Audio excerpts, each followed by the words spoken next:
Tirania de Aço capítulo 713. A vingança é um prato que se come com frio. Fazia algum tempo desde que Wolfgang foi preso pela primeira vez depois de ter agredido um príncipe imperial, embora ele tivesse recebido uma suspensão de execução até que seu irmão, que era um general importante, e um duque do império pudessem ser consultados.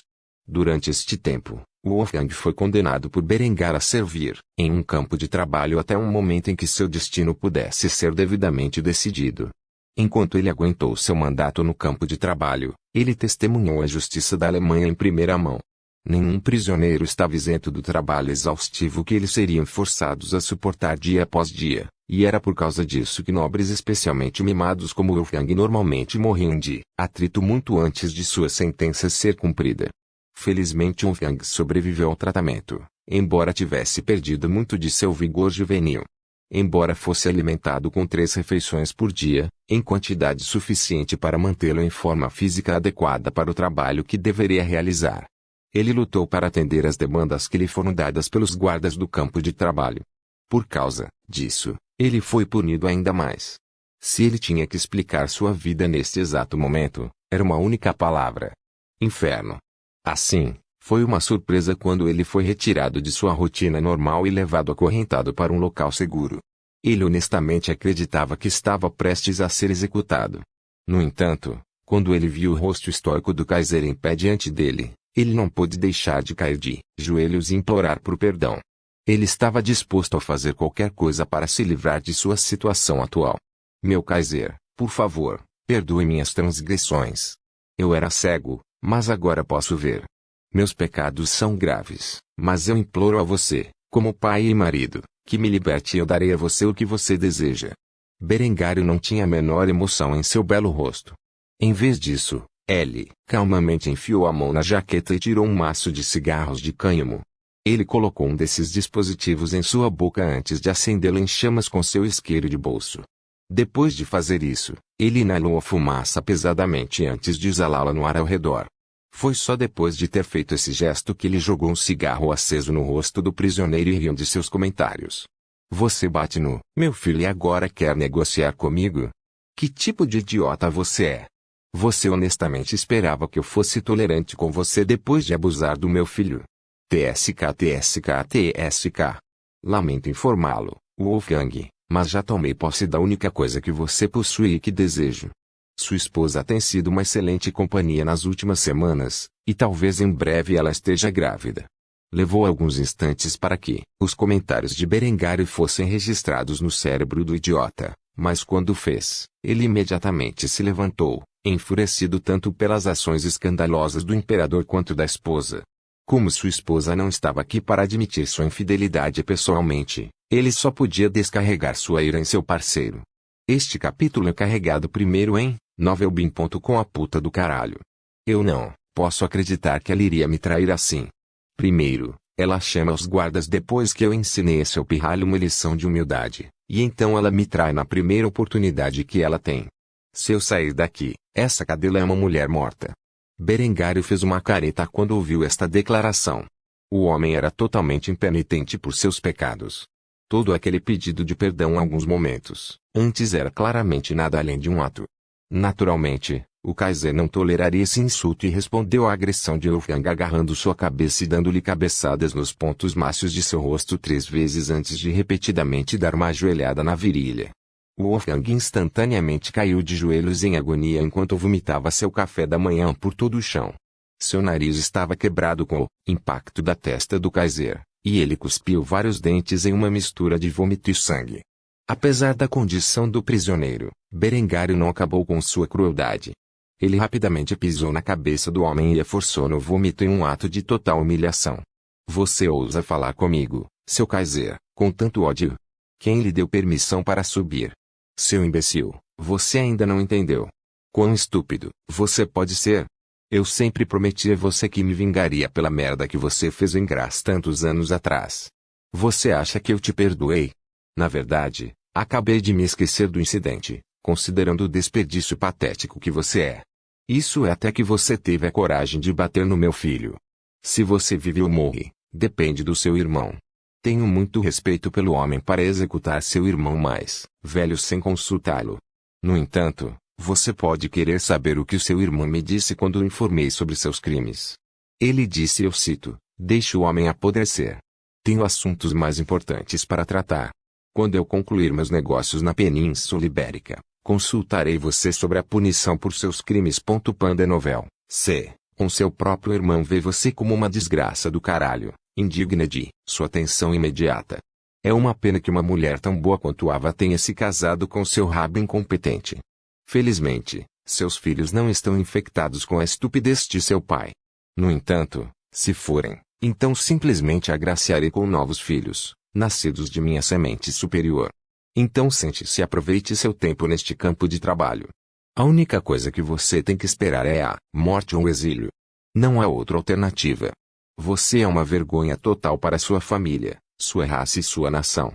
Depois de dizer isso, Berengário cuspiu no homem que jazia debaixo de sua bota, de onde tirou o pé e deu ordem aos guardas.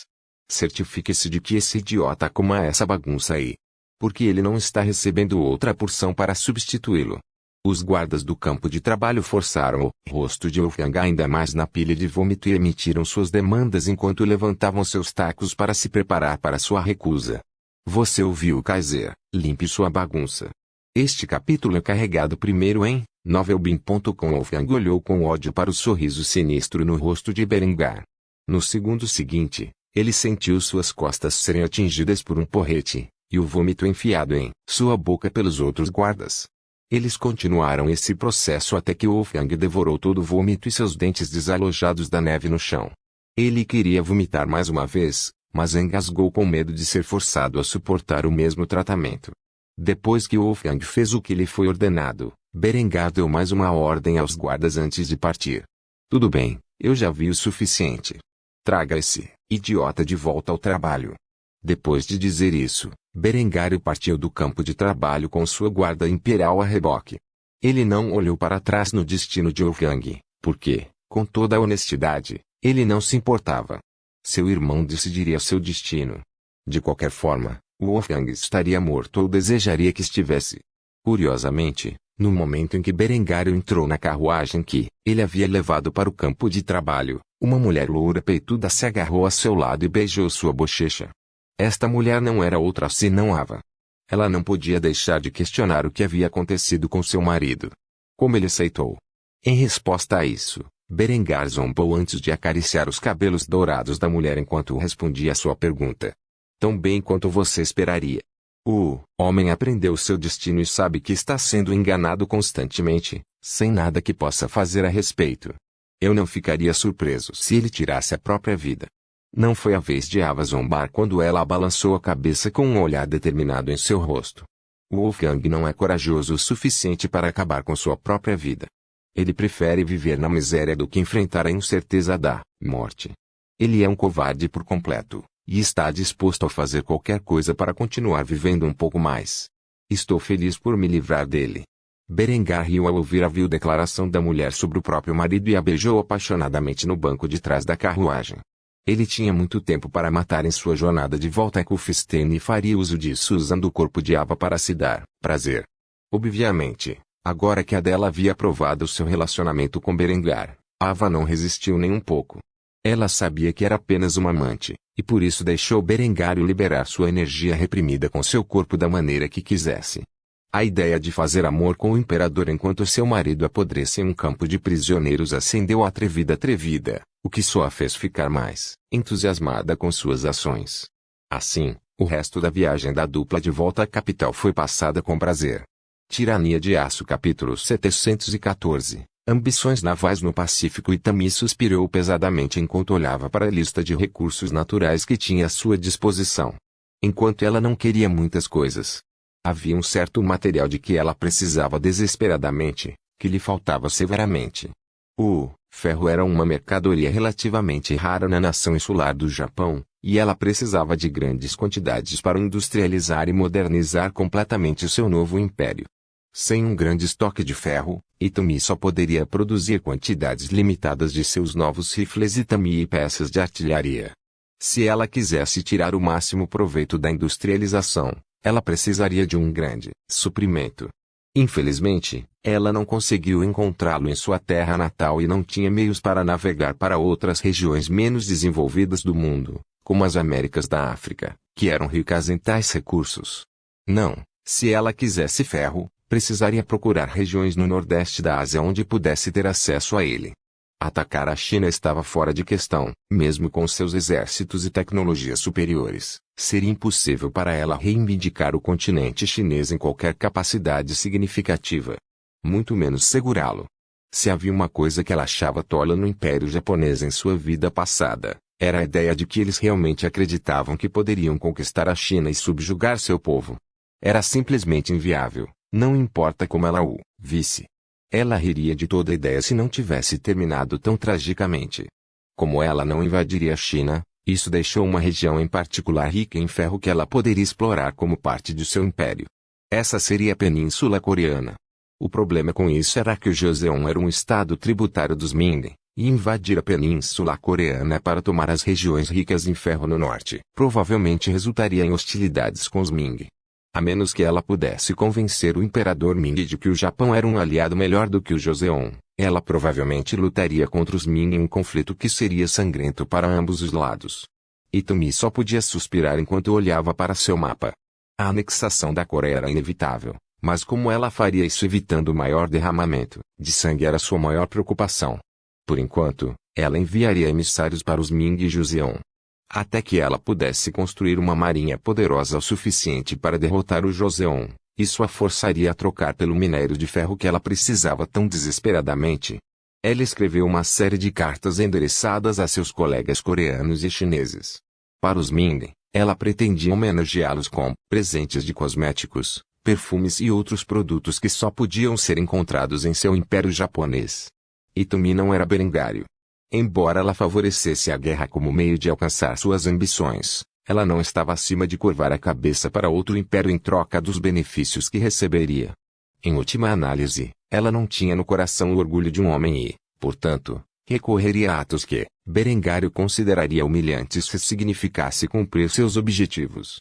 Este capítulo é carregado primeiro em novelbin.com quanto a Joseon. Ela usaria uma abordagem mais pesada nas negociações. Seu poderio militar era muito superior ao dos coreanos, e ela precisava de apenas 1 ou 2 anos para construir uma marinha capaz de destruir sua frota. Naturalmente, uma vez que ela não poderia produzir couraças por algum tempo, devido à falta substancial dos recursos necessários, ela criaria embarcações baseadas em um projeto coreano. O lendário navio tartaruga coreano ainda não havia sido produzido nesta linha do tempo.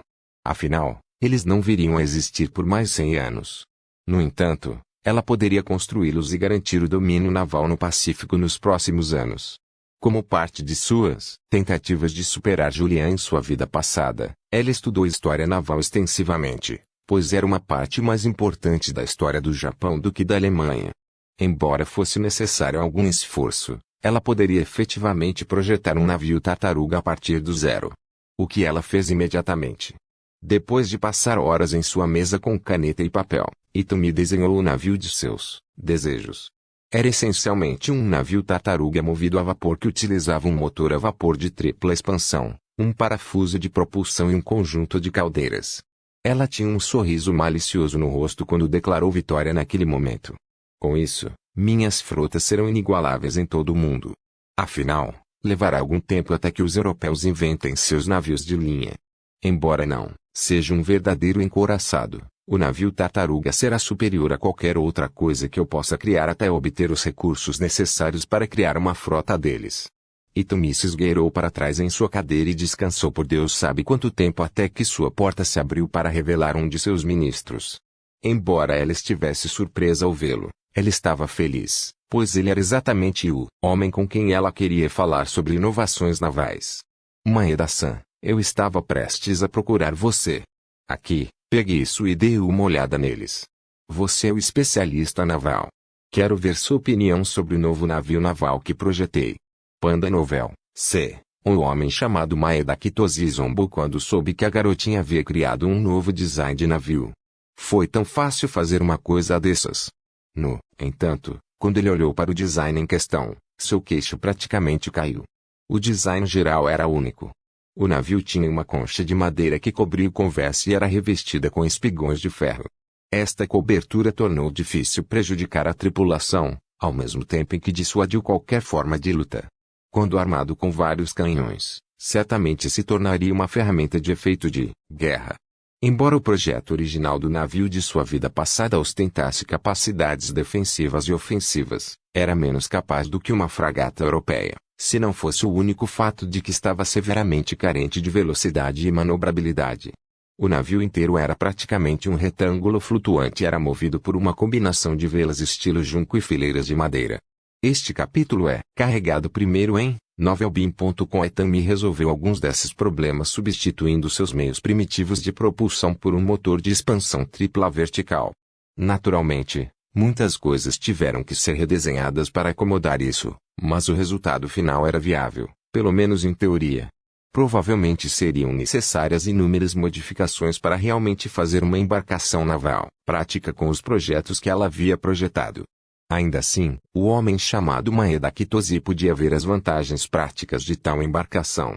Ele estava começando a pensar que essa boceta sanguinária não era tão inútil, afinal. Como muitas das pessoas que apoiaram Itami, Maeda Kitoshi não era uma seguidora ávida, mas alguém que foi varrido por seu reinado de terror. Itami só queria as pessoas mais capazes trabalhando abaixo dela e, ao contrário de Berengário, por ser mulher, muitos deles a desprezavam a portas fechadas. Ainda assim, Itami continuou a surpreender essas pessoas com sua inteligência, e por causa disso, homens como Maeda Kitoshi mudariam lentamente suas noções preconcebidas sobre ela, ou fariam algo tolo que os levaria à morte. Depois de olhar os desenhos por um tempo, Maeda Kitoshi suspirou pesadamente antes de acenar com a cabeça concordando com os desejos de Itami. Vou precisar de mais tempo para estudar esses dispositivos, mas deve ser factível. Avisarei quando tiver construído o primeiro protótipo. Diga-me, Itami-sama, estamos nos preparando para uma guerra com uma potência estrangeira? Quando Itami ouviu isso, ela simplesmente começou a rir, antes de acenar com a cabeça e responder à pergunta do velho. É claro. Construiremos uma grande marinha e conquistaremos grande parte da Ásia sob nossa bandeira. É o nosso destino. Mas, para isso, precisaremos de uma marinha poderosa, e este navio é o primeiro passo. O marinheiro veterano, que agora atuava como ministro da guerra naval de Itami, acenou com a cabeça em silêncio. A imperatriz realmente tinha grandes ambições. Ele estava prestes a sair quando pensou em algo importante. Que nome devo dar ao navio? Itami nem pensou na pergunta que lhe foi feita. Em vez disso, ela respondeu com uma única palavra antes de dispensar o homem. Kame. Depois de dizer isso, o ministro da guerra naval deixou o escritório da imperatriz, onde a jovem pegou uma garrafa de saquê e bebeu à vontade. Com esses navios, ela poderia invadir com sucesso a Coreia. No entanto, quando e como ela conseguiu isso dependeria da diplomacia com os Ming. Por enquanto, ela só podia sentar e relaxar. Agora que seu dia de trabalho havia acabado, ela pretendia se divertir em suas fontes termais e beber todo o saquê que conseguisse. Por favor, certifique-se de verificar meus outros vídeos, tenho certeza que você vai gostar deles.